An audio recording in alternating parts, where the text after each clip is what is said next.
Hello, everyone. Welcome back to Plotlines. I'm your host, Connor, and I hope all of you are doing well.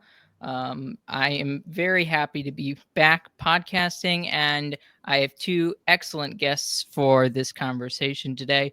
But before we get into it, first of all, I'd like to announce I haven't made this announcement. I'll make a full episode going into it first, but for this episode, I want to direct people to a Substack that I've created called Palantir's Hope, where I'm going to be putting content, mostly articles on, and in the future possibly videos where you can subscribe and only get them there.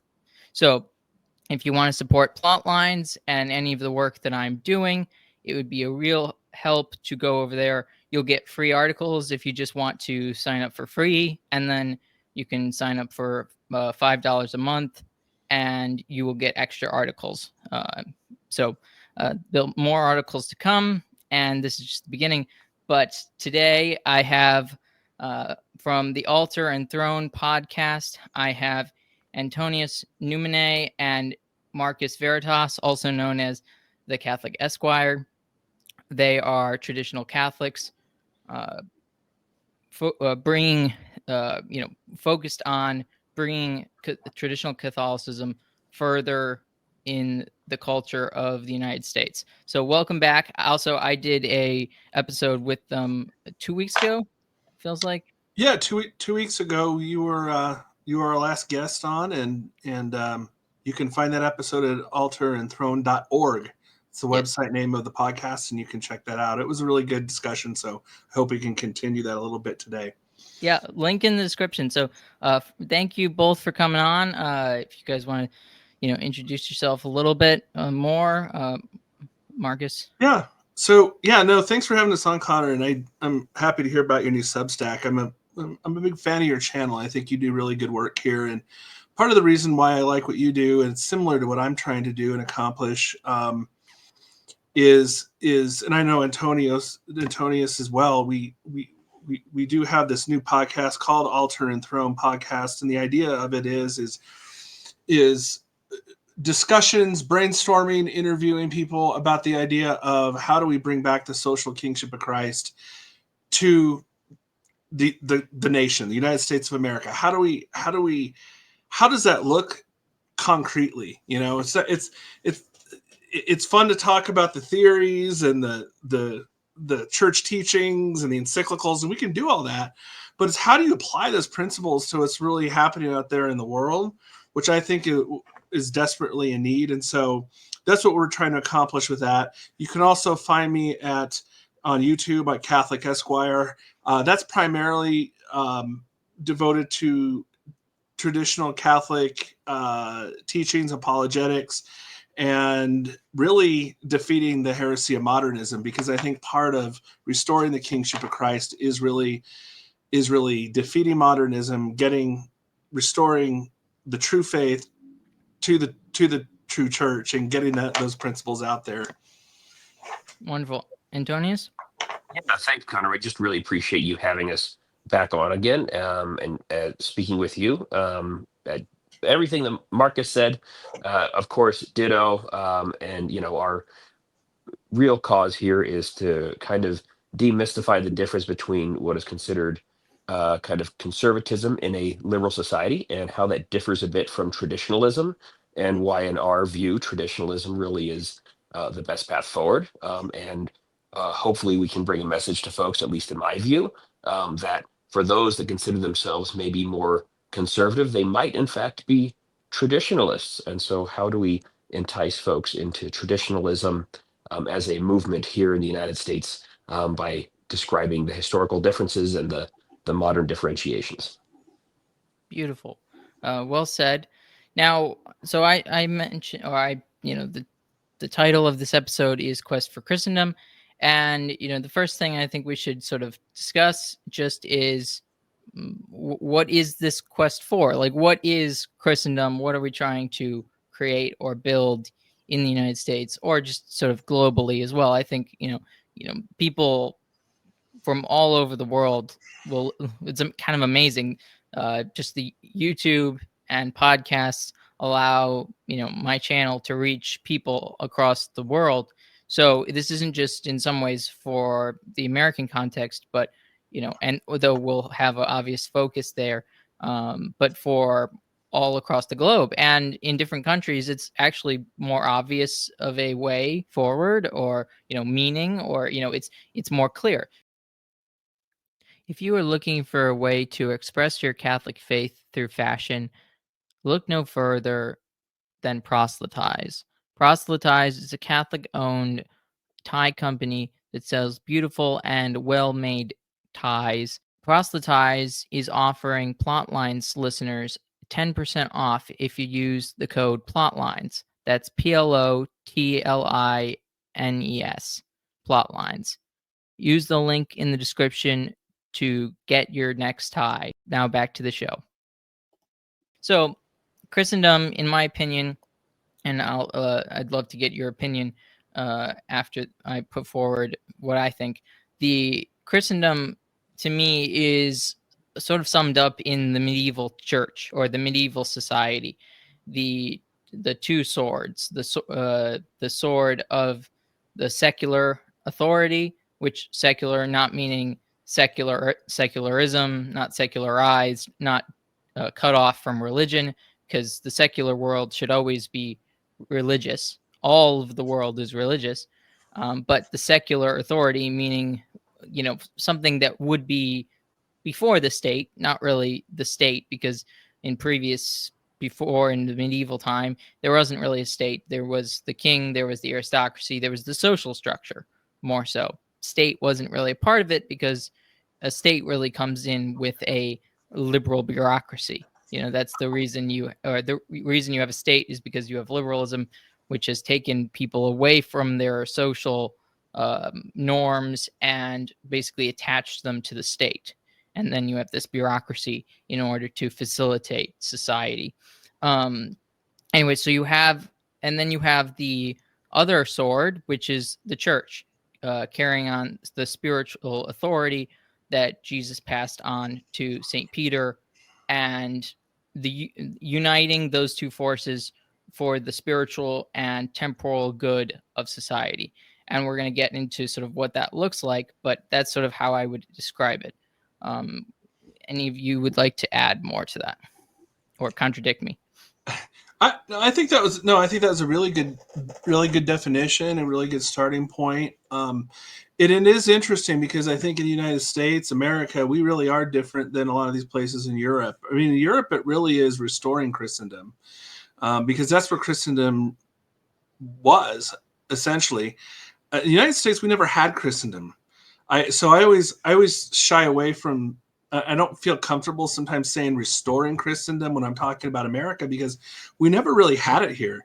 I think, in my opinion, the United States of America was, from day one, it was founded as a anti-Catholic, Freemasonic, liberal state that was designed at its formation, and it was perpetuated, and it continues to this day to be in existence primarily, and especially initially, and not especially initially, as a force against the Catholic Church. I mean, it was primarily designed to be anti-Catholic, and so I think in some ways, we're fighting a little bit different battle here. But on the other hand, we have a lot of immigrants here.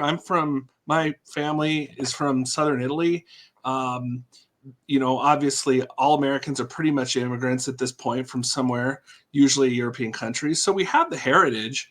It's just that in this nation, in this country, we've never had that. So I agree with your definition. And that's the ultimate goal of where I think we need to be at, because that ultimately is the best way to order civil society. And why do we do that? Because the most important goal ultimately is the salvation of souls and the common good, creating this a social order that is consistent with the principles of the gospel and of the church, is the best way to help get the most people to heaven. That ultimately is the ultimate goal, and that's why I like to talk about this stuff, because I think this is important principles. So Yeah, well, just before we Antonius gets a chance, I would like to sort of push back a little bit on one thing. I don't think we should call ourselves immigrants.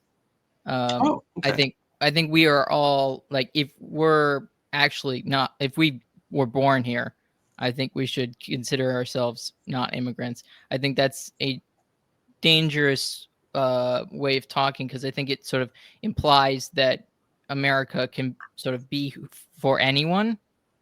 It's not just for the people living here. It's not just for the people who sort of have a right to be here.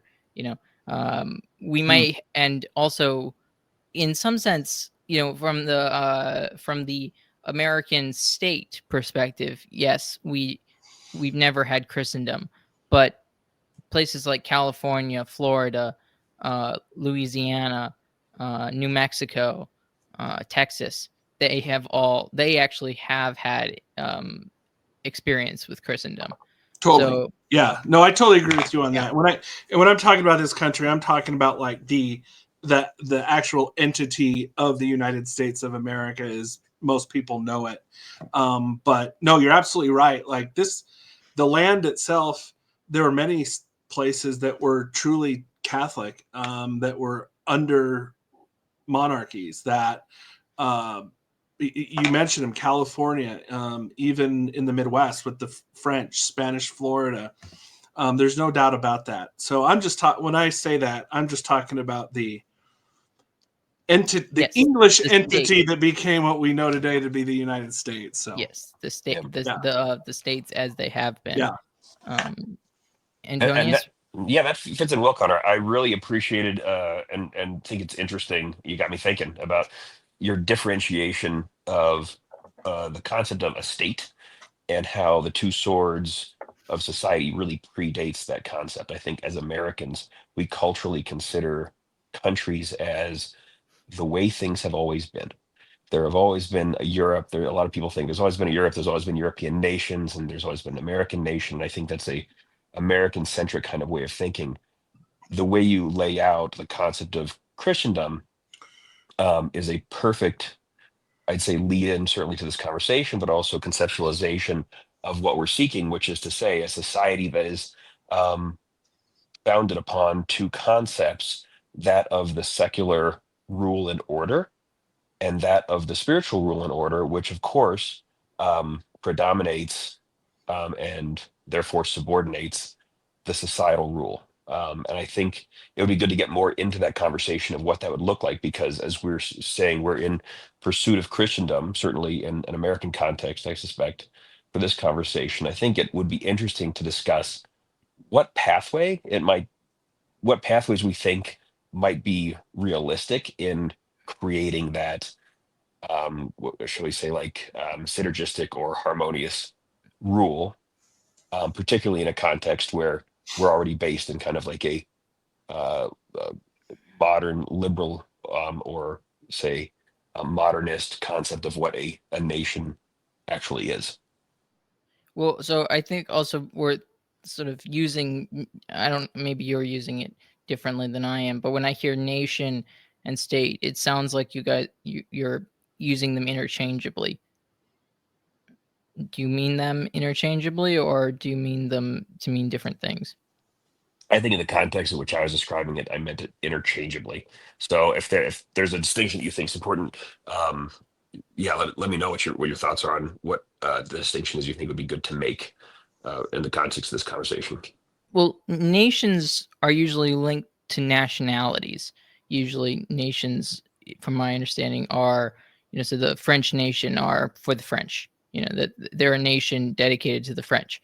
Though, of course, that there are some sort of contradictory elements in that, and the definition of French today is incredibly nonsensical. So those definitions have kind of been perverted. But state to me is more concept of bureaucracy than it is, like, country works really well. Country is just sort of a place that is ruled by some form of government, and they are unified. They don't have to be the same nationality.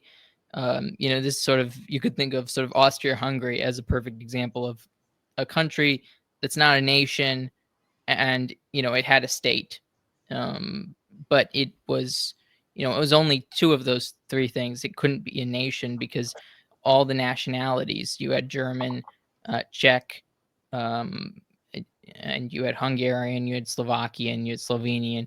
We could go on. There's many more, but does that make sense? It does, yeah.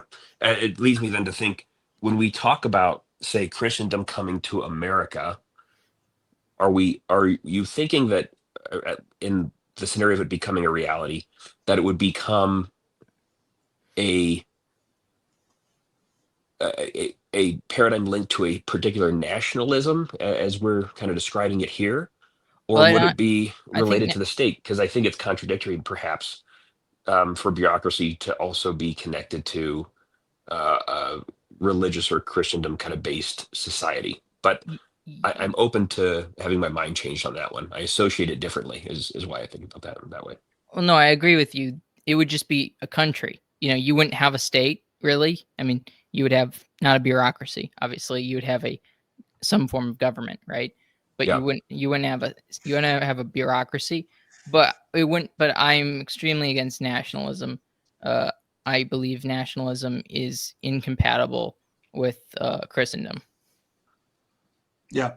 Well, nationalism is you're essentially worshiping at the foot of a particular people rather than a A true nation. country should always be subservient to our Lord Jesus Christ, right? I mean, it's not to any particular set of individuals or people who associate. Yes, by definition, fascism is the worship of the state.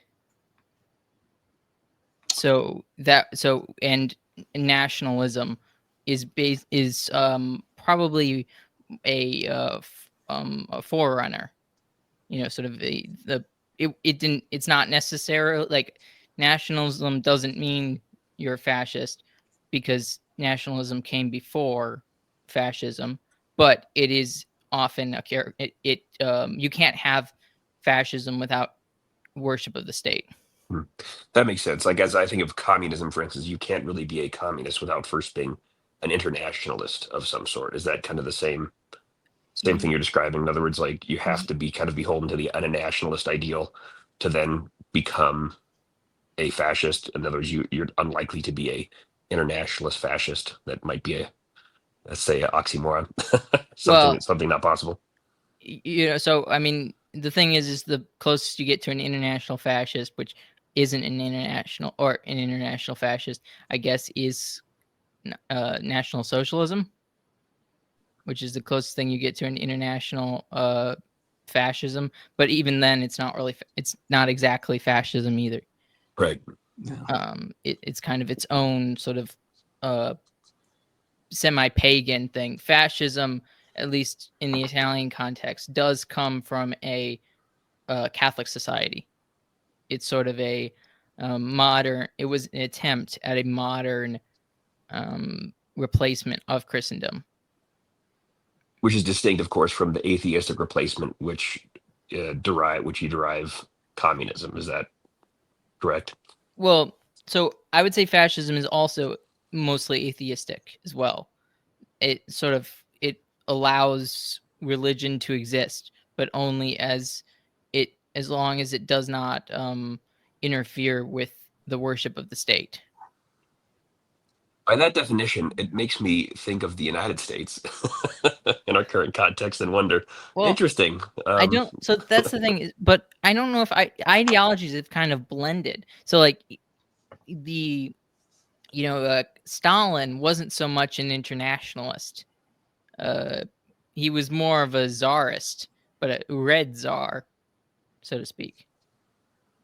He wanted to restore what was basically the Russian Empire, but as the Soviet Union. And he did not really pursue. This has come out of like basically recent archives from the former Soviet Union after 1991. The Soviet Union had no possibility of expanding, and they really weren't trying to expand beyond their sphere of influence. And their their desires were often linked to very much old Tsarist claims, Tsarist attempts at expansion, such as sort of a way of going through the Bosphorus, like a free trade for them being able to go through the Bosphorus. That was one of the first things that Stalin sort of attempted to achieve post World War II. But I think the common thread here, what we're getting at, because we can get off on tangents on the difference between communism and fascism, but I think the common thread we're getting at here is that with all these systems, it's not rooted and based in the faith. There isn't that. It's, in fact, it's the opposite. I mean, a lot of these regimes and systems are atheistic. They're primarily designed to separate church from the state. And separation of church and state is a fundamentally liberal principle that came out of the Enlightenment. And these regimes are branches off of that liberal branch. Just like the modern conservative party in America, just like the modern leftist progressive party, they're all liberals. And so what we're doing, I think, is when we talk about restoring Christendom, is we're reacting to liberalism in general. And that's fundamentally not a theocratic, because we can talk about why it's not theocratic necessarily, but fundamentally Christian-based society at all levels of society. Well, yeah, it's not theocratic because I'm not really interested in the Pope ruling. Right. The United States, he can rule the papal states. That's fine. But I'm not interested in a global, international, like papal empire, so to speak. Yeah, and the doctrine of the two swords.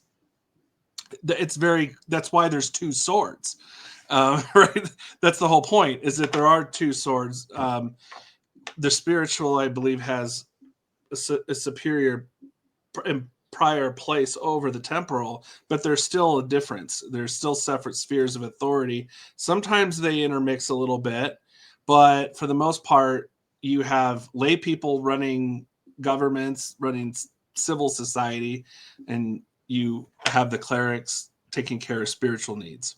Interesting enough, I think John Paul II forbade priests from running for office in the United States. I think, I think he did too. Yes, because the Jesuits started running for office, and that's right. He did not want. So there was, I think, there were pro-abortion Jesuits running for office, and this is one of the problems with sort of the way our society has been sort of structured, is that this happened in the church, this happens in our society too, is that we don't generally try and take out our enemies, like from positions of power, because there are enemies. Like the Pope needed a new rule to declare why the Jesuits aren't allowed to run for office. But in principle, I don't think it seems that it mattered that it was a priest running. It only mattered that he was under Rome direct authority from the church, and he was pro-abortion. So it's kind of like I think Pope Benedict XVI was dealing with a Dominican who he kept trying to get the Dominicans to censure, to punish this Dominican for heresy. And the Dominicans, he kept showing, sort of telling the Dominicans at different levels, you need to do this, or look at this is bad. And they were like, this is fine. I don't see any problem with this. And he eventually had to basically give the priest an order that he knew the priest would not accept, so that the priest left the church, left the Dominican order. So, like, attacking things indirectly instead of confronting them head on, this has kind of been sort of the raison d'etre of our society. By the way, the name of that priest, I think you're specifically referring to, is Father Robert Drinan. The Dominican? He's passed away. He's the Jesuit. Or the Jesuit, yes. Yeah, he was the Jesuit that was a member of the House of Representatives, actually. Yeah. Um, Well, this is interesting because and he was pro-abortion. Yes, I don't know if anybody has heard of John McLaughlin. Have either of you heard of him? Yes. He had a show called the McLaughlin Group. Yes. Uh, um, but he was a Jesuit at one point. Oh, I did not know that. Yeah, it's sort of the spooky history kind of thing. Really? No, I Yes, didn't he know was a that. Jesuit, and he wanted to run for Congress or some political position, and the Jesuits would not let him. So he left the order and became a speechwriter for I think the Reagan administration Yeah. or No, one of I the know. I know administrations. John McLaughlin. Yeah, McLaughlin Group, of course.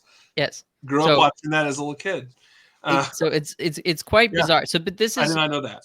this is sort of the confusing nature of our society. This, and I'm going to wrap this towards the topic, is that this is exactly how not to approach the creation of Christendom. But the problem was they, of course, were working in from sort of the perspectives of their time. This is like all these groups, all these people have bought into democracy. They've bought into sort of modernism, at least from dealing with the modern world on the modern world's terms, and not dealing with the world on Catholic terms. Right. Spiritual terms, in other words. You're spot on about the material becoming the primary driver in the way they were thinking. You look at other societies, you even look at efforts to create a Muslim caliphate. And one thing that differs from the way anything works in the West, at least from my perspective, is the temporal conception of how long this should take.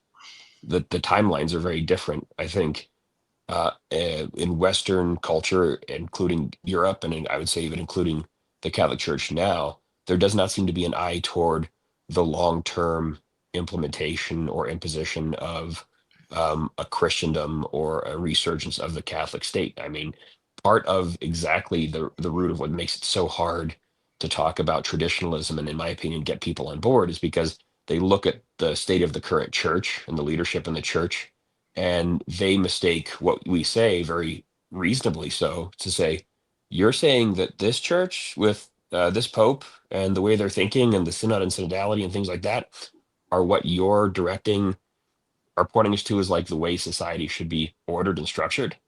And I think that that's a real detriment to the cause, frankly, is because there's a very specific distinction between traditional Catholicism and what is, I would say the mainstream popular Catholicism of today.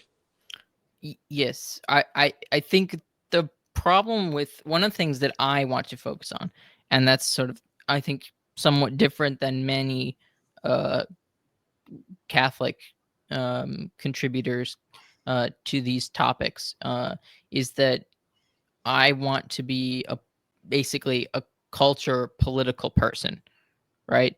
I mean, the church is not my domain, and I don't think it should be. Not that I'm unwilling to talk about problems in the church or something like that, but that's not my focus. That's vocationally not my job.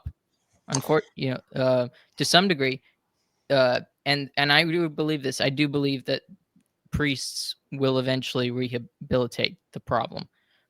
And we should support them. We should do everything we can to get them to where they need to be, wherever the laity can help. And we should totally fight for our own rights. That's the thing. That's one of the one. Like I've done podcasts on different problems within the church and stuff like that. And one of the main ones that I definitely don't feel bad about discussing or have a problem with is doing a response to the Traditionis Custodes, because that's not just a ecclesiastical problem. To me, that's an attack on me. That's an attack on the faithful, not just a ecclesiastical problem. So that's kind of where my distinctions lie. Now, I don't begrudge anyone who takes a different approach, but my thought process is that's why I want to draw people to the examples of history, draw people to the examples of beauty and sort of the traditional movement within counter-revolution and stuff like that to bring about a solid Catholic political view. The only reason I'm gonna push back on you on this, and you hit on a really good point with Traditionis Custodes, but in order to have a Christian society, you have to have Christians. In order to have Christendom, you have to have people that believe the faith. And part of the problem is that that's sort of the fundamental problem, actually. If you don't have the faith, you're not going to have Christendom. And what Antonius is hitting on there, I think, is extremely important, because what we have now is a situation where there is a crisis in the church. We have to acknowledge that. There's a crisis between the faith and the authorities. There's a disconnect there. It's, I think, the worst crisis that's ever, one of the worst crises that's ever hit the church in its entire 2,000-year history. And it does make it, we do have a duty to evangelize. We do have the duty to spread the faith. And part of the problem is that when you have people like the people we have, who are in control of the Vatican right now, it does make it more difficult to evangelize. It does make it more difficult to go out there and evangelize and make our country more Christian. And so I do think we have to deal with that as lay people, unfortunately. It really shouldn't be our problem. And in most cases in the past, it never would have been our problem. But also in most cases in the past, we've had clerics, bishops, and popes that would go to bat for us, that would defend the faith. I'm thinking like of the Pope during the time of the Protestant revolt, when King Henry was splitting off. I mean, there was a situation where, the Pope was battling back and doing battle for the people of England. Now we're in a situation where we don't have that. And we are in a crisis. And for that reason, unfortunately, I do think lay people are put into a position where we shouldn't have to be. Which is why I do think, and I agree with you, Traditionis Custodes is so key, because to me, one of the first steps to restoring Christendom, and we talk about how do we do this practically, what are the steps we can take, restoring the traditional Latin Mass is so, so important, because that really is your first and most important direct connection to God. God, Christ, that mediator between man and heaven, and it comes most powerfully to us at the traditional Latin Mass and the graces that flow from that. And I think it really did a lot of harm and damage when the traditional Latin Mass was effectively suppressed. And then, of course, now Traditionis Custodes, where Francis is trying to completely destroy it, or at least it appears that way. So, but I think that's first and foremost very important. It's one of the initial steps. But I also do believe that dealing with this issue of modernism in the church is something we have to do as part of this process of restoring Christendom.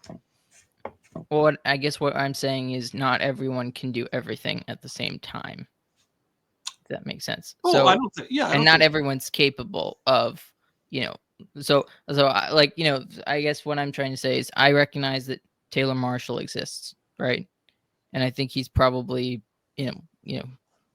he's very outspoken on those types of things. Mm-hmm. But what I'm saying is he's not, in my opinion, he's not a very good political person. Like, he's just not, that's not his field at all. Mm-hmm.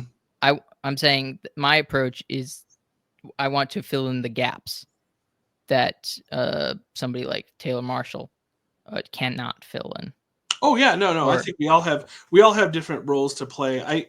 I'm just, what I was getting at is I'm not comfortable making a total generalization that lay people in general shouldn't care about what's going on in the crisis in the church. But now, I didn't say that. I'm trying to say that I didn't say that. I'm trying to say that that's not our vocation. That's part of our life. That's part of our duty within the church. But we have a vocational role in society as well, in sort of outside of not outside the church in the sense of like in the secular world. We have so we can always preach to the choir. We can always preach to those who are already in the church. But I think I think there are a large number of people that will gravitate to what we're saying if we provide them a consistent political alternative, and we can bring them in that way too.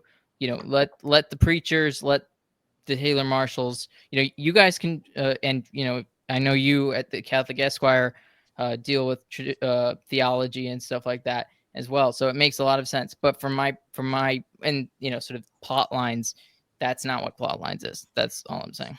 No, I totally agree with that. I think talking about traditions and what Christendom was is absolutely a fantastic way to evangelize, because by opening people's minds to a different way of living, a different way of life that is totally foreign, it's kind of cutting edge, honestly.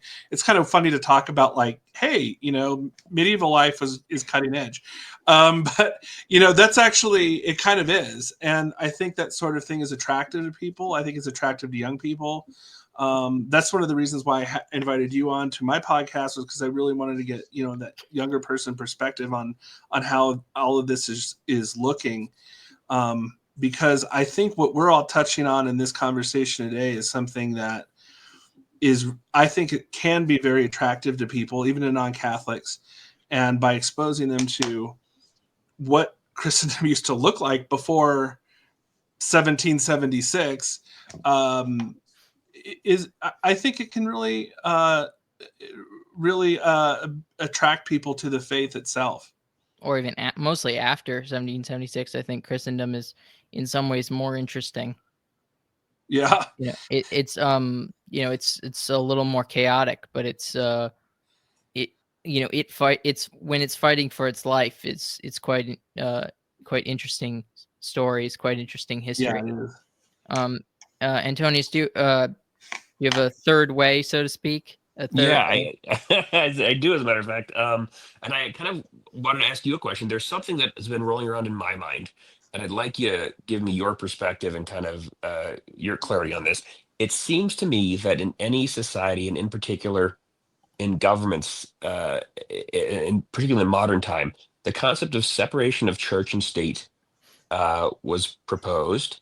And a lot of times you hear that in American society held up almost as a religious belief or a cultural religious belief in and of itself in America.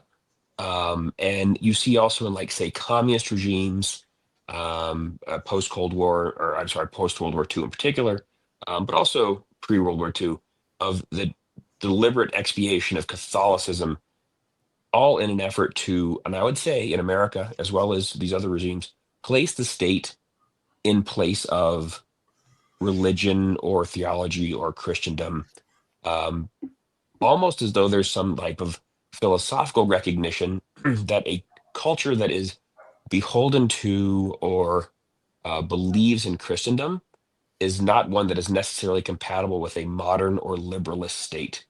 And it seems that the benefit of seeking to return Christendom is to, in some ways, wrest the power of the state away from the state, if you will, and return it to the people. And so that's what encourages me, I guess, as I think about this.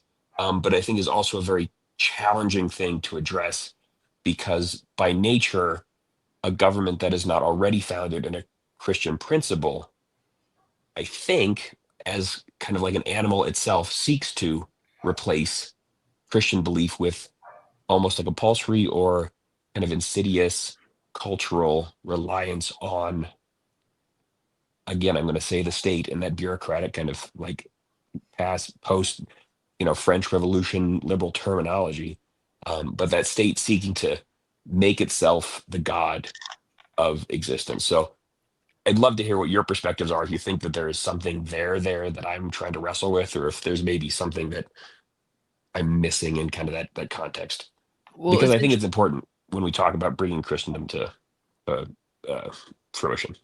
Well, it's interesting because it's actually not a new phenomenon. Like this is why sort of actually the fascists went back to sort of Roman times. They sort of took inspiration from Rome. That's what I think fascist is some Roman terminology. I can't remember exactly what it means. With Um, Styx, wasn't it just like Styx or something? Fescisti? but Yes, it was. it meant something in the Roman Empire. I Okay. can't remember what exactly it meant. But the point is that, you know, sort of these atheistic statists, religion, or sort of philosophies, are, yes, inherently trying to take sort of or, you know, create a new religion, or at least disconnect religion from society, from you know, sort of put it in a box so it can be sort of stuffed away. But really they're just creating their own religion outside of that. Really, Gnosticism and the Albigensians are very much, you know, similar, because they were the first to really separate, well, um Gnostics, just generally Gnostics were the first to sort of separate the material from the spiritual, separate the soul from the body, and to see sort of the material world as evil, the creation of the material world evil, and that we are luminous beings that need to be freed, you know, from Yeah. our you know, from our human creative bounds. And that's really, you know, in some ways it's been carried on by transhumanism and It sort of, seems like the natural technological kind of, shall we say, evolution, if you were to buy into that necessarily, of Gnosticism. I rant about this often to Marcus, in fact, not not on the podcast, but saying, and I say that in America, the default spirituality, the default religion, is not one of necessarily Christian value or even like pull toward virtue. It's much more akin to a Gnostic one, particularly in the more modern generations. yes, Um, it's hedonistic. yeah. Well, Yeah. hedonistic, and there's also, I feel like it seems there's also an element of seeing, so as the Albigensians had kind of this turn against the material and the body as kind of a bad thing, right? Because the body's trapping that universal essence that's captured in that spiritual story of the demiurge destroying the actual, taking shards from the maker and trapping it in the physical. There's that natural dislike and distaste for the physical, which I see coming through in kind of the culture of what I would say the culture of death in America, when you have kind of the push and the strong desire for abortion on demand and a whole variety of things like contraception and things that are not in alignment with traditional value. That's where I see kind of those really distinct Gnostic, I would say anti-life um, instincts cropping up as kind of what's discerned as like in some circles a morality, which is exactly contrary to the morality, the true morality, which is a Christian morality. Yes, it's very satanic. It's sort of, it's a rejection of the, you know, of God, and the accepting of the enemy. It's interesting you guys bringing this up, because I mean this discussion on Gnosticism, and it can get difficult depending on how deep you go with it. But just in sort of the things I'm researching on my side, on the side right now, in the context of examining what was the ideologies behind Vatican II, the Second Vatican Council, and some of the modernist stuff, it is laced. I mean, just laced with Gnosticism and Gnostic ideas that several of these priests and theologians were attempting to Christianize. And in many ways, it did get into the Second Vatican Council. And uh, the other part of Gnosticism I think we have to deal with, and it's very attractive to people today, is that it does have to do, the root word, of course, is gnosis, right? So knowledge. It has to do with this idea of of having that spark of the divine in every single person and every single human being, and it's just a matter of getting of having that right knowledge and releasing that. And that is such an attractive message to people, and that's where you get like the new age stuff comes in. You get all these other false ideas and religions. I think even Hinduism, all these ideas about releasing this inner power of the spirit that's within a person. that's part of the modernist heresy we're dealing with in the church now, but it's also part of the heresy that the rest of the secular world, so to speak, the pagan world, is promoting. And so I think this issue of Gnosticism is huge. It's a huge topic. It's under talked about, and I'm glad you guys brought it up just so I could say that. So, Right. but it's there, and it needs, it's interesting, and it needs to be talked about more. I'm hopeful. I'm not one to necessarily be not cynical about things societally and politically oriented. But I will say that a lot of the things, at least in the cultural trend, the zeitgeist right now, seem to be somewhat of a rejection of that Gnosticism that runs throughout, shall we say, like modernist American culture. And so, as we think about opportunities for making a case for Christendom and traditionalism in society, it seems that now is more potentially ripe to attract people to the idea of Christendom or the idea of tradition than maybe has existed in decades, perhaps. In some ways, there's an argument. There's a book from Christendom to um, Apostolic Service or something like that. Essentially, it makes the case that in America, going back to the 50s and prior to, there was this like lukewarm kind of Christian undercurrent where the norms were all expected to be nuclear family, traditional values, taboos were more or less in alignment with what Christian taboos were considered after the 60s, but then accelerating up through modern times like today. You saw this kind of massive bent towards, in the context of our conversation, Gnostic resurgence, Gnostic enthusiasm. And since there seems to at least be maybe not a turning point, but at least a pause in that with some cultural rejection, it seems like the window is open to win more folks over to the concept and cause of Christendom and traditionalism. I agree there's more of an opening, but I do sort of, I think I know the book you're talking about, and but I do reject sort of the idea that we're in another apostolic age, because the apostles had way more things going for them. Uh, Yeah. just sort of the fervor, the like clearness, sort of the lack of anyone sort of contradicting them too much. I mean, you had the Jews contradicting them, but that wasn't a big deal if you sort of got into, when Peter and Paul go to Rome. There's not, I mean, there's the Jewish population is a very small percentage of the Mhm. Roman population. There's not many people that contradict you. Now you have this remnant of a Christian society that has poisoned the ground, or poisoned the water supply of Yeah, your evangelization, because they get to then say, oh, but I've been told this. absolutely. Like, so Yeah, it so I think it's Bishop Barron's book, but I mean, maybe, I haven't read the book. I just know the title. I just think the title is an extremely um, um, a terrible way of framing it.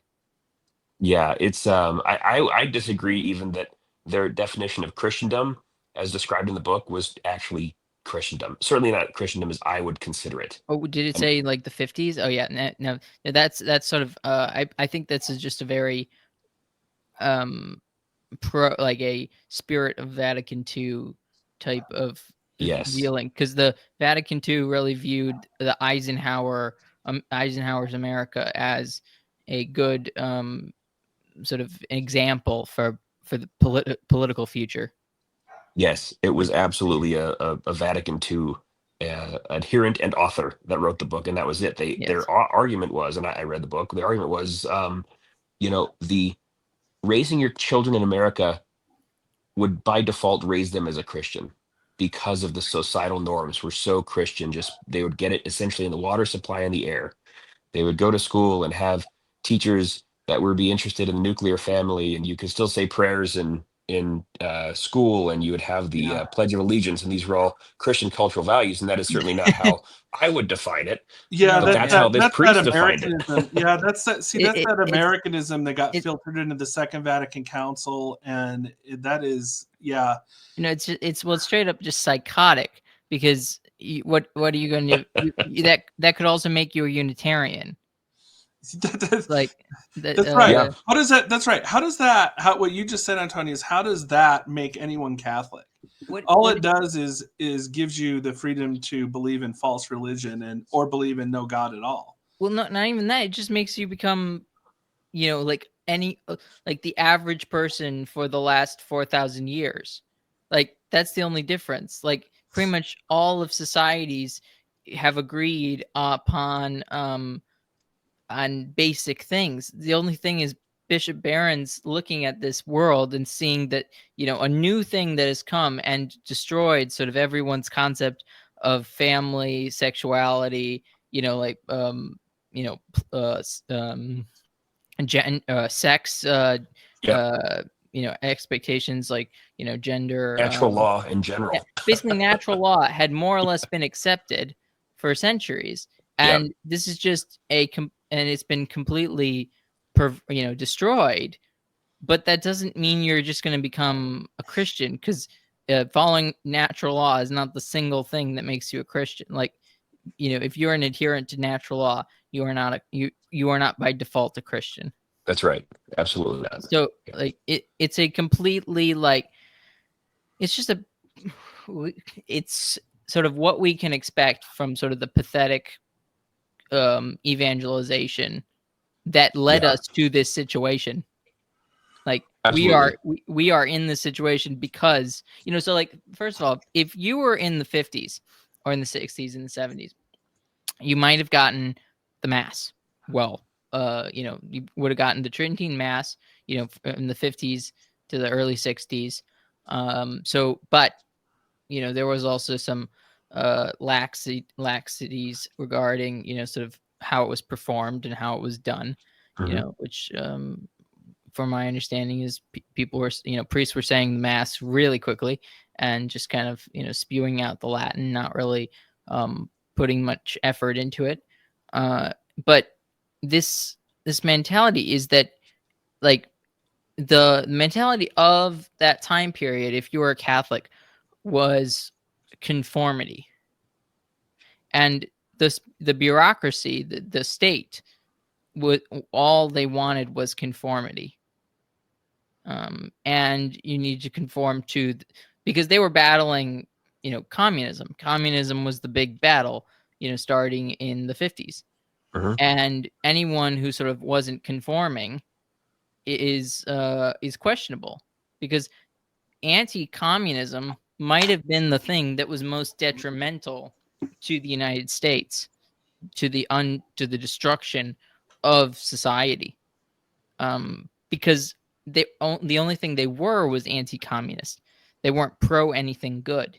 You have to see, that's the thing, is absence of really evil or obvious evil does not make you good. Yeah, it sounded like in that book, and going back to that book again, it sounded like what the author was saying there, and the book is From Christendom to Apostolic Mission, I think is the name. Yeah. But going back to what he said, I think what he was saying is like, well, the great thing about America is that, you have the freedom I guess, to explore all of these things. And that's a great thing. That's a very Americanist idea that did get filtered in the Second Vatican Council. But I think you were hitting on something there, Connor, because the idea is that in the 1950s America, it wasn't so much that, and it has the stereotype of everybody was so moral and holy and all that in the 1950s. I don't think that was the case. But I also don't think that the other stereotype that everyone was secretly gay is true either. That's every leftist interpretation of the 50s. If they ever like do a show or something that takes place in the 50s, everyone's gay, basically. Everybody, yeah. Well, everybody. It's a necessary retcon. Because Yeah. if you have to support the idea that every person who has ever been gay was born that way out of the womb genetically, and it couldn't possibly be the result of nature, it couldn't possibly be the result of nurture in any way or any other thing unassociated with nature, then it's a blow to the argument. And Oh yeah. so you So have to make these retcon arguments of it being nature, not nurture. And of course, there's no that's why proof of that that's why necessarily. every historical figure is gay now. Didn't you know that? But my whole point, Yes. but my point was that what you were saying is spot on, that there wasn't a positive moral value, necessarily positive moral value, that was being taught and implemented as part of society. It was a vacuum. I don't And know it if both moral value is the right word. It's not. but I'm There's not a saying that positive moral purpose. there There's was, just a I mean, negative purpose. it was a vacuum almost, right? Is what you're Oh saying. yeah. But and that the sexual, I thought what you were saying was there was essentially a vacuum, and the sexual revolution came in and filled that void I'm not with saying that. I'm its own saying ideas and its own religion and its own.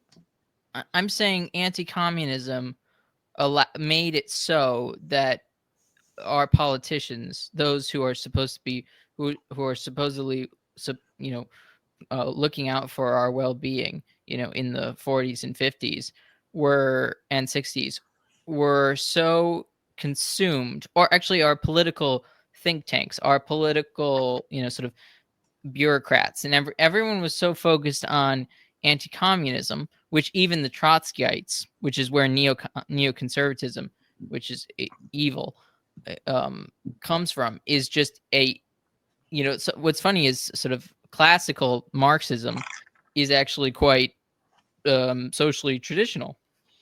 They did not have these sort of cultural criticisms.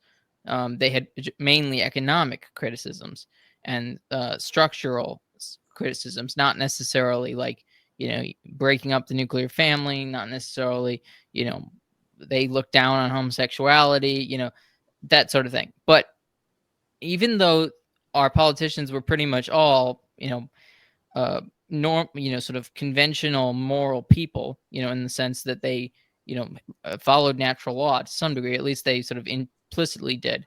um they were so focused on anti-communism but not on creating a moral society, um that they basically destroyed us by pursuing anti-communism to everyone else's detriment. Mhm. You know, I think that there are probably some things they got wrong on going after communism, but I think that they got some things right. As far as the nuclear family is concerned, I think Marx and Engels both wrote about it being a communist, or I'm sorry, a capitalist fabrication and construction to further the causes and the ideals of capitalism, and it being a power structure wherein the women and the children were essentially oppressed in the power Sure. dynamic. I guess what I I mean is that even I'm saying whether it doesn't have to be Marx. I'm talking about classical Marxists, not Marx himself or Engels. I'm talking about sort of the some of the sort of classical, like the 30s, 40s communists or socialists, I should say, not communists, socialists were oftentimes working class people who weren't about that sort of thing. Yeah, particularly in the United States or in Europe, are you referring to? The United States, England, I don't, I bet it's pretty similar. I mean, working class people are just generally, a lot of them tend to be left wing, like economically, but very socially uh, traditional. Normal, What? normies. Otherwise, Yeah, they're yeah. just normies who are sort of don't really like. I mean, yeah, they're pretty normal people. But the point Mhm. is, they're usually used to promote either leftist policies or they're trying to they're trying to survive. They're trying to make they're trying to live off of their labor, and it's quite a different. They don't have time to really go into um all the like evils of uh, different ideologies and stuff Mhm. like that. They're more focused on their uh, staying away from poverty. Yeah, I think that's a good and wise point that you're making here too. What it also leads me down another tangent, but a wise point you're making here too, when it comes to particularly forwarding the cause also of traditionalism and Christendom, it doesn't, it should not be drawn along the lines that we have already prescribed kind of in today's society of the capitalists versus the socialists, because the traditionalists span across, I guess, all sectors of what we would consider like liberal society. That for me is oftentimes a hard thing. I'll tell you the truth, is oftentimes I'll just by default associate people more likely to adhere to traditionalism as the current day conservatives, which is not necessarily a bias that you should hold on to. Well, yes, and that's kind of one of the things I want to talk about is what sort of who we think kind of allies look like. So these are people that aren't Catholics. You know, these aren't traditional Catholics. They're not allies. They are our comrades. They are our, they are the people we're working with to to the same ends. You know, we have the same ends. So they're not our allies. They're our partners in this. But with I'm just thinking sort of what you'd think would be the sort of the obvious one, or if you're just thinking about the metrics of the Republicans or the Conservative Party, the Democrats or the Progressive Party. Anyway, so like on the if you're just buying people's propaganda, you might say, oh, the Republican Party should be our staunchest supporters or allies or whatever, and that's just flat out wrong. Now, but I think that's but it's too broad of a brush to say the whole Republican Party is not an ally. I mean, some of them, I think there are people within that context that can be useful allies. Yeah, I don't know if I even talked if we talked to this much about this, but I used to be pretty well connected to people in the Republican Party, pretty high up actually. And I was pretty active in my state at the state level, all the way up to the highest level at the state level in the Republican Party. Certainly got to know a lot of congressmen, congresspeople, state party chairmen, all those sorts of things. So I really got to see how the sausage was made behind the scenes on this stuff. And I got to the point where I could not, you know, my conscience would simply not allow me to participate in those activities anymore. And I mean, I was the guy, I started out as like the guy in the street knocking on doors, putting hangers on people's doors for the local Republican guy, but also for freaking Mitt Romney, right? Because the whole thing was, oh, well, Mitt, he's kind of liberal, but he's going to be better than Obama, and all this other stuff. And I got to the point where my conscience was simply not allowing me to do that anymore, and that was just based on the principles and ideas. Because what I saw in there was that part of the problem with the Republican Party, part of the problem with a lot of these people who are very into the Republican Party and Republican Party politics is they did not have that social moral component to the worldview that was necessary, that I thought was necessary. In other words, most people would say, "Oh, well, you wanted to be a social conservative, not an economic conservative." Well, I am an economic conservative, but I also wanted to see the social conservative component to that, and it wasn't there. Even though a lot of the times on the surface, they would say they are. What I saw behind the scenes is they didn't care about that at all. Those issues were not important to them. They were embarrassed by those issues. They wanted to stay away from those issues. The pro-life stuff they put up with because they knew the pro-life was a big voting block for them. So they would put up with pro-life stuff. But what you saw in the last election with Trump, and you saw they basically eliminated all the social conservative issues out of the national platform. That was really, I saw that coming a mile away, because I knew that was really what that party was about. They were not about those issues. They're not about Christian issues. They're really not about social issues. Having said all of that, there are people in the Republican Party who still associate with that party, who do have solid values as far as that goes. And I agree with you that, and in fact, a lot of them are evangelicals and they're not Catholics. they are more, in a lot of ways, they're more Catholic than a lot of Catholics I know. And if you actually talk to them, even about religious or theology issues, they're pretty solid for the most part. They just need. That's why it goes back to that whole issue where they get upset about Francis, and that's a roadblock, and it is. But if you can get past that with them, I do think they're very good allies. It's not the Republican Party itself, but individuals. And I agree with you. Those are the type of allies you need, and then I think would be very attractive to the traditional Catholic social order message I think you all want to promote. I think we're also talking about kind of spanning different parties, different, say, ideologies that we might not necessarily consider because of the current paradigm in America. Understanding cultural groups that are in the country that have a natural either pull or need or desire to strengthen the family. In my opinion, and Connor, I'd like to see what your thoughts are.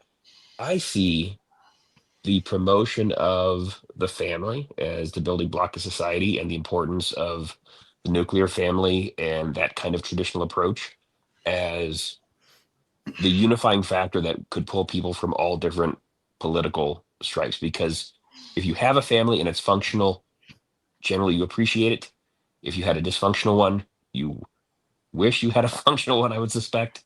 And a lot of times I would imagine would want that for your future children. And if you've never known that, it might be something that does or doesn't resonate. But I feel like those types of messages are the ones that cut across all people and might have the cast the largest net for a return to traditional or Catholic value. Yeah, and I think that very true, and I think that hits onto something, and especially that this isn't what I'm talking about. Building this, for Christendom, this sort of finding allies. I'm not talking about a democratic, necessarily, a democratic movement. I don't see. Well, I don't believe in democracy, and I don't think Christendom and democracy are able to exist at the same time. I don't think you can have a people who are like, I don't like the whole premise. Even like, I mean, John Adams said that democracy requires a moral people or whatever it was.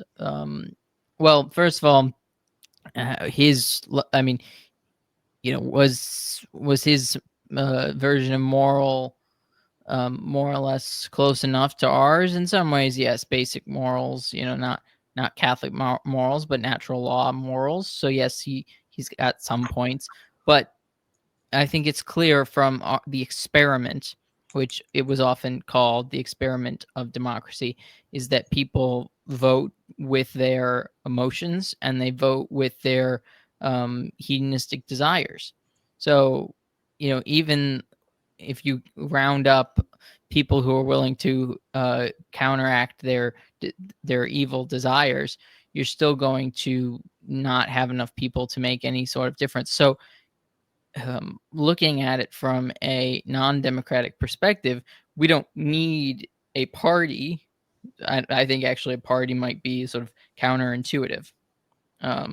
Organizations, societal groups, something like that.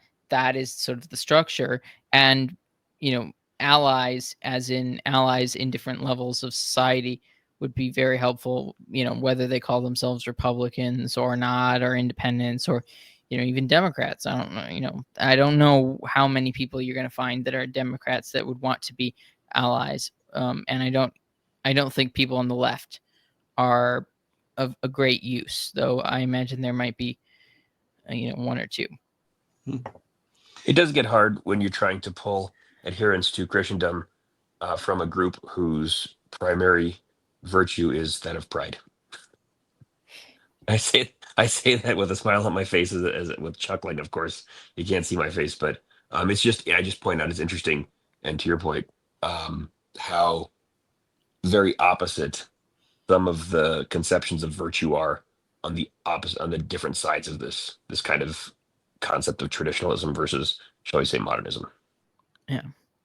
Now, like, do we see? So, like, this is one of the problems that I see is that there are lots of different there are different organizations, different YouTubers, different content creators, different people that are trying to push for some sort of alternative to our current state. I just don't see a strong Catholic examples. I see sort of some Catholic adjacent ones, or ones that are maybe getting into their faith, but don't really like, I guess it's hard to sort of trust whether or not they're wholeheartedly on Mm-hmm. on board, or like, that's one of the things. Like, I do have some sort of hope for like somebody like a JD Vance. This isn't who I'm talking. I Yeah. know I was talking about creators and stuff, but on a different note, somebody like JD Vance is kind of a perfect example. Catholic by conversion. Why would he convert if he didn't believe in it? How much is he? Is he bought off? Is he just a tool?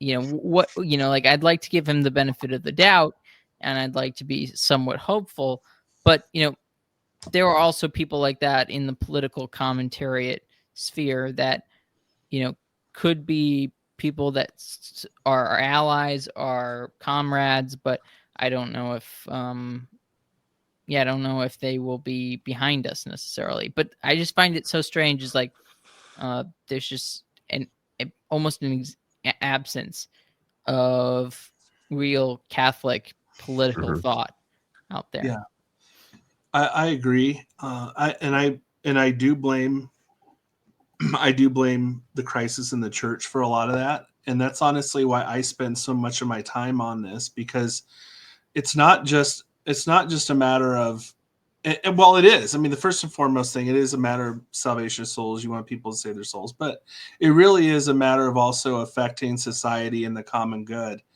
That you need to have strong leadership. People look to, even to this day, people still kind of look to the Catholic Church as sort of that beacon of authority when it comes to religious issues. Even though it, as Catholics generally were denigrated, made fun of, and not respected in most of the media and so forth. At the end of the day, whenever there's some sort of religious issue, everybody is interested to know, what's the Vatican say? What does Francis say? Why is that? Because we still have that name, that Catholic heritage is still there. It still exists. It's still underlying our society in a lot of ways, even down to the holidays we have. I mean, think about it. We have a federal holiday for the birth of Christ. I mean, if I told you that, if I just said that, you'd be like, wow, that sounds like a really awesome Christian society. Well, okay, don't go to your local Target or Walmart to see how we celebrate, but just that little remnant is still there, and people still know that. And that's what I want. I'm so interested in restoring the good name to the Catholic Church, because we are desperate, thirsty, dying for some sort of moral, religious leadership out there, and people have nowhere else to turn. And Protestantism is so empty because it's like, oh, well, I'm going to go home and read my Bible. Well, you go home and read your Bible, but that's not going to really give you that guidance or motivation to deal with the problems you see immediately around you all the time. It just doesn't. Or graces. Or graces, yeah. And so you could go to your mega fun happy church every weekend where you sing songs and play the guitars and see really nice light shows, and a guy brings out the Bible and reads a couple verses you can do that, but that's not going to affect society at the end of the day. And I just think we have such a lack of leadership, and that's where the church should be, and they're not there right now. And that's why I say, one of the first things that really has to be fixed is this crisis in the church. Who fixes it and when, I don't know. But I think that's just a really key component to restoring or instituting Christendom. Yeah. Connor, I'll say one thing. I think you're filling that role in a great way and have potential to even do more so. So, for instance, I'll say like on YouTube, there are lots of channels, or I've seen channels of folks who are commenting from like an evangelical Christian perspective, but these are kids with like tattoos, they're, you know, in their early 20s, and they're commenting on the video game industry or like recent movies that have come out that I, for instance, at my now advanced years, I'll say, wouldn't even consider watching. Yeah. But they're commenting and pointing out the Satanism in them and kind of the stuff to the there being a voice to the new generation that there's an alternative kind of perspective out there. They're not Catholic. You bring the Catholic perspective. And the reason why that's so necessary is because, in my opinion, and this is not, I don't intend to sound like I'm better than or holier than thou, but I tend to see progression towards traditionalism as a journey. And so a lot of the popular folks that you do see that do have voices that are maybe Catholics or say like powerful Christians um, are folks, at least in my circle, things like Jordan Peterson's wife, Tammy Peterson, healed by what she says is a miracle of the rosary. And it seems like it seems to be the case. He's not quite convinced. He's still kind of like, I don't know what he is, like a Gnostic, like Christian leaning, something like that. You have Russell Brand, like a constant like voice of hedonism and atheism, who became Christian seemingly like on a journey and spontaneously as he's seeing the lies in society and kind of being attuned to liberalism. Then you see the Catholics that are in line, like Michael Knowles and Matt Walsh, who I would say might be traditional leaning, but they're certainly much more modernist. They do shows with Bishop Barron on Daily Wire. Then you have Candace Owens, who is by convert to traditionalism. These are kind of like the at least conservative leaning Catholic voices, but they're also not traditional Christendom reliant voices that would really speak to a broad audience outside of the one they've already had captured. So, to the extent that you talk about things like Star Wars or Lord of the Rings, you know, anything new and modern in society from the traditional perspective, I think that that has a much greater potential to for growth and to also capture a lot of interest from individuals who might otherwise be captured by these kind of say pop culture evangelicals catching on to the modern conversation. So I just want to point out that like I think you're right exactly in that space, and there should be a lot of potential for growth there. I appreciate that. It just seems to me that Catholics have less interest in the culture. Like like everyone, like religious culture, there's tons of it focus. And this is why, you know, like I almost think there's a sort of a, you know, somewhat, and some people have an overfixation with the crisis in the church. Mhm. Um No, so I agree with you. I think there is a lack of concern, and I noticed that because so I could do a video on, you know, oh, Pope Francis worships another pagan idol again. That's gonna get like 2,000 views. yes. If I do an episode on something about, you know, the issue that, you know, the Moloch ritual or something like that, on a purely political level, those views come back like half as much. Now, I don't know if that's because of the algorithms on YouTube or whatnot, or if it's just that people aren't as interested in Catholics. That audience, that sort of that traditional Catholic audience, isn't interested in politics in that way. I don't know, Or culture, like it's just like or the I cultural don't issues. think I'm not, but I'm not. yeah. My experience is I'm not seeing that. I don't see enough interest in that.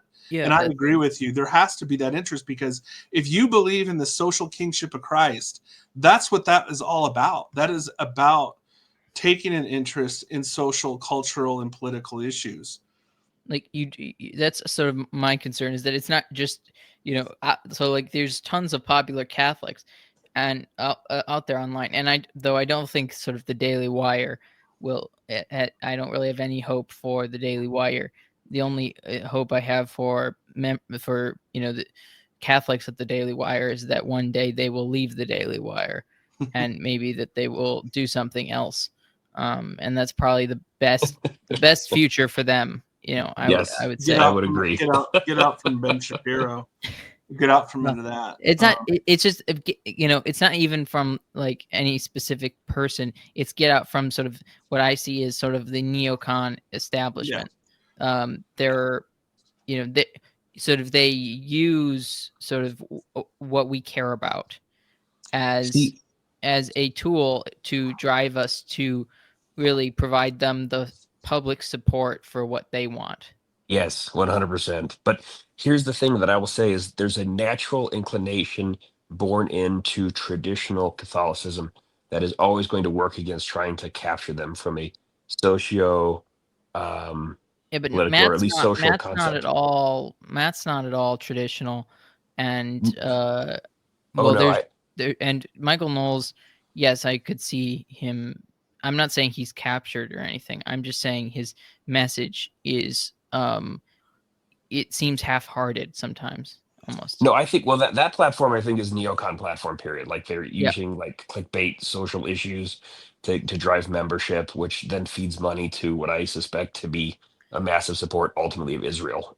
Personally, like that's my yeah. perspective. I mean, Um, this is just part of the neocon sort of globalist sort of I mean sort of well I'm gonna sort of put this I'm gonna sort of formulate this in some video or some article or fully, but I believe that the neoconservatives have separated into two different groups, sort of the globalists and the Zionists, and the mm, globalists have mm, more or less joined the Democratic Party fully, yeah. and the Zionists have, for the most part, remained in the Republican Party because they see a way they see, okay, I can shed sort of maybe support for Ukraine, but Mhm. as long as but then my shedding support for the Ukraine war, I can now redirect that to Israel.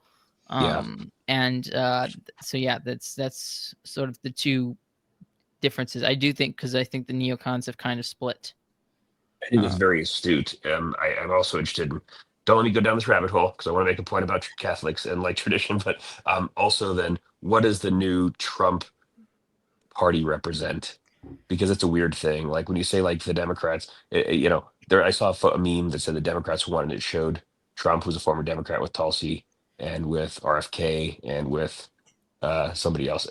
Anyway, I guess what I'm saying is Catholics though. There's two things that I'll say. Like, contemptus mundi is a traditional Catholic quote meaning contempt of the world, and there's the quote from Saint Therese of Lisieux, "The world is thy ship, not thy home."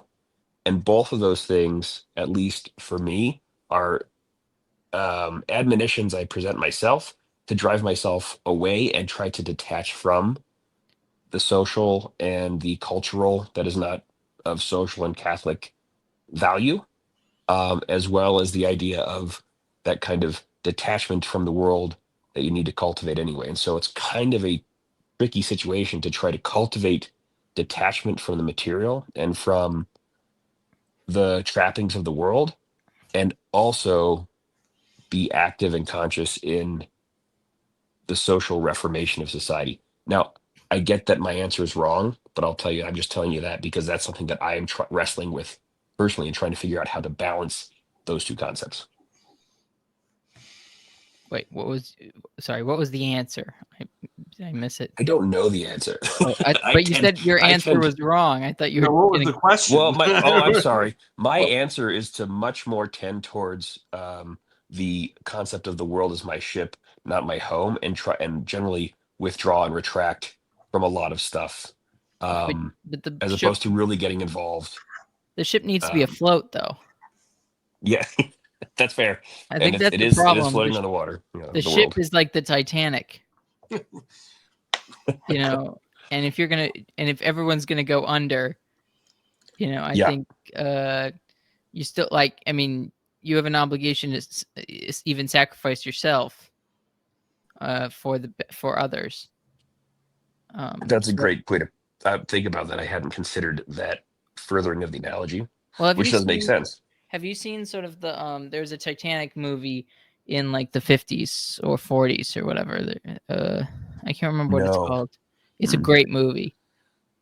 You should watch it. It takes away sort of there's no romantic quality, nothing like sort of the Leonardo Leonardo DiCaprio Oh, one. I'm sold. I'm already sold. Yeah, You had me at no romantic side to it's it. like, I mean, the most romantic part is just like a man's love for his wife, and like willing natural law love. yeah, natural law love. Yeah.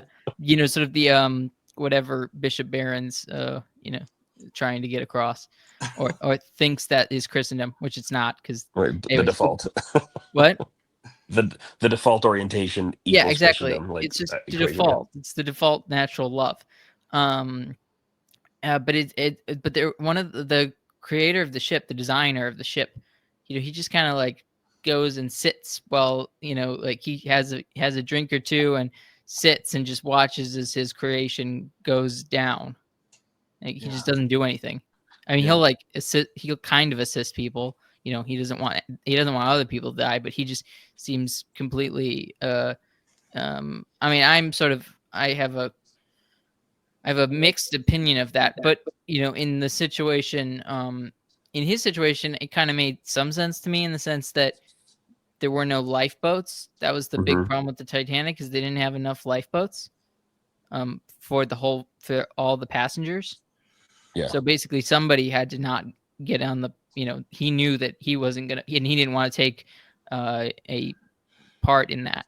But on the other hand, it just seems like he's kind of accepted defeat. Like resigning the Yeah. fact that it's going under and not doing anything as a result. Yeah. And So I had so you're I had you're a question. All right, well, I had a question for sort of a debate between a friend of mine, and we were just kind of debating whether or not it was sort of suicide, like whether or not he was committing suicide, basically, by not fighting, by not sort of trying to survive. And I don't really know. And interesting enough, I was on the side of it might not be suicide, but but in the sense, but if you're bringing the metaphor into how our life is, I almost think it is suicide if you just yeah. sit there as the ship sinks, and you don't know, like, just because there aren't any extra lifeboats, or the right amount of lifeboats, doesn't mean, in this situation, in our situation, I think there's something salvageable. Is that so? I guess to put some meat to the metaphor here, is that what you're saying? A lot the attitude is of a lot of Catholics is they're just saying, throwing their hands up and saying, nothing I can do, just let the ship go down, being our society and culture, and maybe I'll say my own prayers in my own closet, but it's all a lost cause at this point. Do you think that's the attitude? I mean, you might be right if was that what you're saying, but I'm just wondering if that's sort of what the metaphor is you're getting at. Me or Antonius? You. Oh, me. Yeah. Because it was his metaphor originally. Oh, I Yeah. guess it was. I lost track of that. Yeah, either one of you. I mean, but is that really what? Is that where we're at? I mean, at this point, it's a lost cause. Maybe we are in the end times. Maybe we'll just wait it out and hope it comes sooner rather than later. I don't know. But do you think that's the attitude of a lot of Catholics today? Well, I'll go first, and because I was the one I sort of added to the metaphor, I guess. Okay. But just that I'm worried that is the attitude of many. I think that is.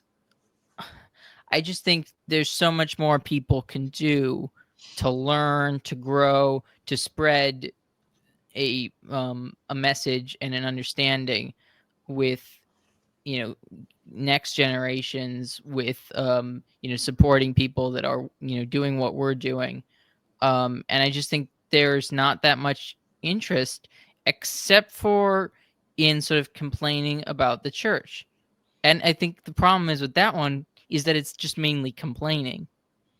Is that I don't think people are, you can people hear the same thing over and over and over again, but they're not doing anything about it. So if you're just continuously listening to that, you're not like doing anything about it. So why once you've heard something a million times, why just stick to that same thing? You need to broaden your understanding of you know Catholicism, not just in theology, but in political, cultural, you know, we have because culture is so destroyed, so icky, basically.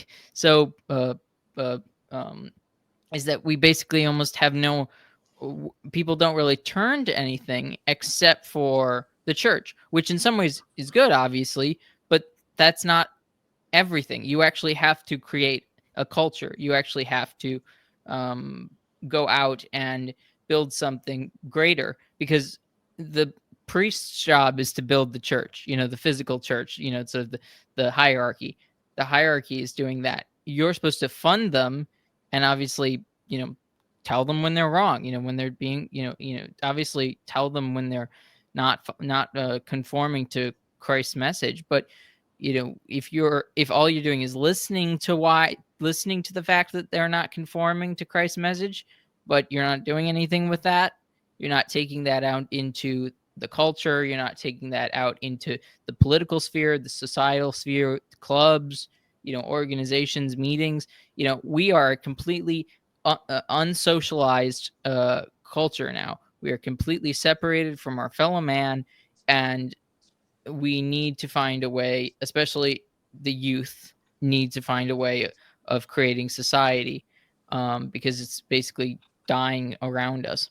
Mm-hmm. And those with money need to be willing to support those endeavors, Mm-hmm. because the youth has no money to carry out those endeavors, but we're the ones that are basically suffering from the lack of endeavors, like in those areas. So just yes, I don't think there's an interest in those endeavors, because a lot a lot of Catholics that are faithful are kind of old, and they have the same boomer mindset that boomers have, where they're basically like they're on their way out. They're just trying to save their souls. Oh, yeah. Like Let they might. somebody else do. I hear Yeah. it all the time. Let somebody. Someone else will fix it down the line. That's the attitude. Well, if you don't help the people down the Yeah. line, you're No, not. I You're totally agree. you're the guy on the ship just sitting there. Yep. Anyways, Totally agree. what about you, Antonius? Well, I'm glad you brought it right back around to the ship analogy, because that's where I was going with it. It was, as you have both made it clear for me. I appreciate it. I should not be the guy sitting on the Titanic. As I think about it, you're right. The Well, ship might be my world, might be my ship.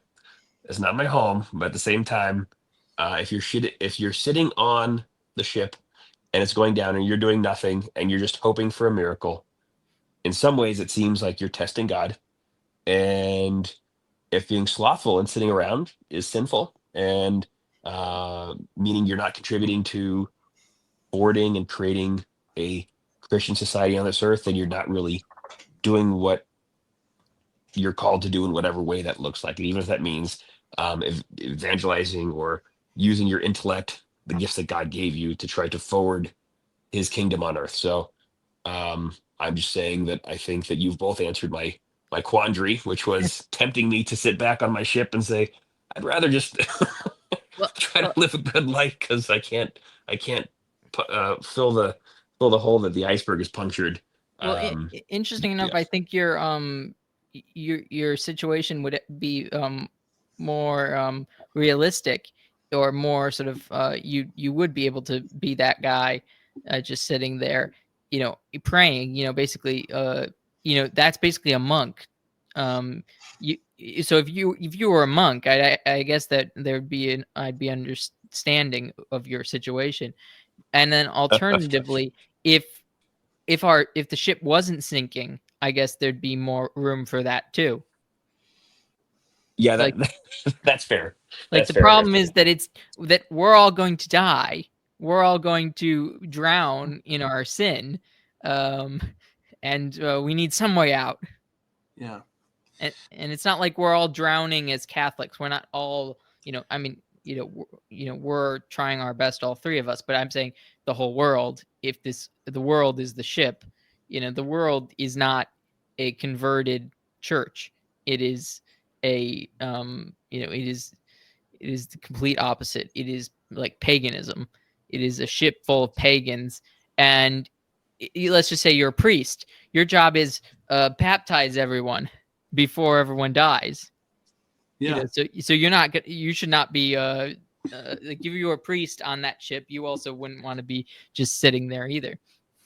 Well, So that's and the thing is this is what the church. The irony of all of this is people who sit back and say, "Oh, well, I'm just gonna, sit at home and watch all the bad things and not do anything about it, and just say how good of a Catholic I am for doing that." Ironically, the church teaches that we do need to go out there and do that. That is the social kingship of Christ. That is our duty to become saints. And especially as lay people, like you talk about roles, that's so important. That's what the lay people are supposed to be doing, is going out and advancing the cause of the church, advancing the gospel, and advancing the common good through our culture and society, government, and whatever. So we're actually supposed to be doing that. Yeah, Antonius, you had something to say. It was just probably a much simpler, less eloquent way of saying what Marcus just did. Essentially, if we see evil, it's incumbent upon us to fight it. And if we're Christians, we're opposing the work of the devil. So, to your point about the ship not being necessarily shall we say, a Christian ship? Gosh, all those sh sounds are messing me up. A Christian ship. There's no room for us really to kind of sit back and live a monastic life, particularly when we haven't been called to that vocation or chosen it ourselves. So yes, no, I am in full assent and agreement with both of you on this point. Well, I think we need to stop it there, because I think we need to do a part 2. I did not get through all of my questions. I did not even get through. I got through maybe 3, Oh, and I had like 8. Happy to well, do it. we're Antonius and I can be both long-winded, so it's not No. really your fault. It's just the way we are. But No, I no, enjoyed it's it. But I enjoyed the conversation. It was great. I mean, that's just yeah, it's just a sign of an actual good podcast. That's usually, I mean, yeah, as long as everyone feels like we stayed somewhat on topic, that should be good. But anyways, so I really appreciate you guys coming on. I hope everyone listening and watching checks out Altar and Throne podcast. I will have link to that in the description. Go give them a follow or subscription, and Marcus is also the Catholic Esquire on YouTube, so go check that out. Do you guys have any upcoming episodes that you want to mention or prepare people for? Yeah, we like to release episodes every other Monday at this point. It's about all we can manage. So, but basically the topics are similar to what we talked about today: advancing the social kingship of Christ, tradition in the culture and society, and finding concrete ways to do so. So we release episodes usually every other Monday, and we'll have a next one coming up this Monday. Awesome. Okay, well, thank you, everyone. Thank you. Please like, share, comment, and subscribe. Check out my Substack. Link for that will be in the description. God bless everyone. Thank Bye. you.